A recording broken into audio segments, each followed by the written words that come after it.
ഇടുക്കിയിൽ കാർ തോട്ടിലേക്ക് മറിഞ്ഞ ഒരാൾ മരിച്ചു. തിരുവനന്തപുരം സ്വദേശി ജെറിനാണ് മരിച്ചത്.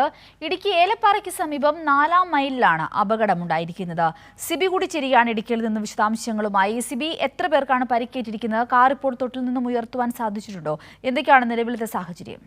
5 പേർ സഞ്ചരിച്ചിരുന്ന കാറാണ് അപകടത്തിൽപ്പെട്ടത്. ഇന്ന് രാവിലെ 6:30 അപകടം. ഇടുക്കി ഏലപ്പാറയിൽ 4-ാം മൈൽ ഭാഗത്തായിരുന്നു ഈ ഒരു അപകടം. തിരുവനന്തപുരത്തു നിന്നും വന്നിരുന്ന 5-അംഗ സംഘം അത് ഏലപ്പാറയിലേക്ക് പോകും വഴിയാണ് തൊട്ടടുത്തുള്ളൊരു ആറ്റിലേക്ക് ഈ കാറ് മറിഞ്ഞു എന്നുള്ളതാണ് നമുക്കിപ്പോൾ ലഭിക്കുന്ന വിവരം. എന്തായാലും തൊട്ടടുത്ത പ്രദേശവാസികൾ പെട്ടെന്ന് ശബ്ദം കേട്ട് ഓടിയെത്തുകയും അവരെ രക്ഷപ്പെടുത്തുകയും ചെയ്തു. ഇതിൽ ഒരാൾ മരിച്ചിട്ടുണ്ട്.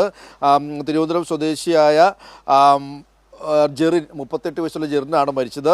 കൂടാതെ കാറിലുണ്ടായിരുന്ന ദിവ്യ, നവ്യ, ഈ 2 പേർക്ക് ഗുരുതരമായ പരിക്കുണ്ട്. ഇവരെ കോട്ടയത്തെ സ്വകാര്യ ആശുപത്രിയിലേക്ക് മാറ്റി. അതുകൂടാതെ അജിൽ, 36 വയസ്സുള്ള അജിൻ എന്നയാളുമുണ്ട്. ഇയാളെ പേരുമേട് ആശുപത്രിയിലേക്ക് മാറ്റി.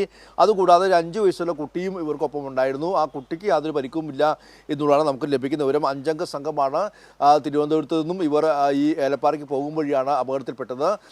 രാവിലെ 6:30 ഒരുപക്ഷെ ഈ ഡ്രൈവർ ഉറങ്ങിപ്പോയതാകാം അപകട കാരണം എന്നുള്ളതാണ് നമുക്ക് ലഭിക്കുന്ന വിവരം. എന്തായാലും തൊട്ടടുത്ത് ജോലിക്കായി എത്തിയ പണിക്കാരാണ് പെട്ടെന്ന് ഈ ശബ്ദം കേട്ടെത്തുകയും ബാക്കിയുള്ള 4 പേരെ രക്ഷപ്പെടുത്തുകയും ചെയ്തത്.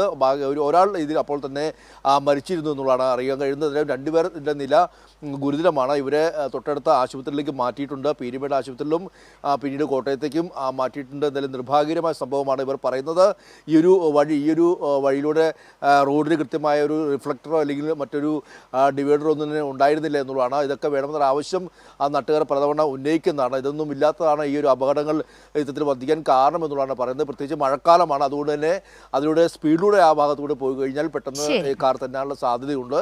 എന്തായാലും ഒരു അപകടം ഇന്ന് രാവിലെ ഉണ്ടായിരിക്കുന്നു. ഒരാൾ മരിച്ചു എന്നുള്ളതാണ് നമുക്ക് ലഭിക്കുന്ന വിവരം. ശരി, വ്യക്തമാണ് സിബി.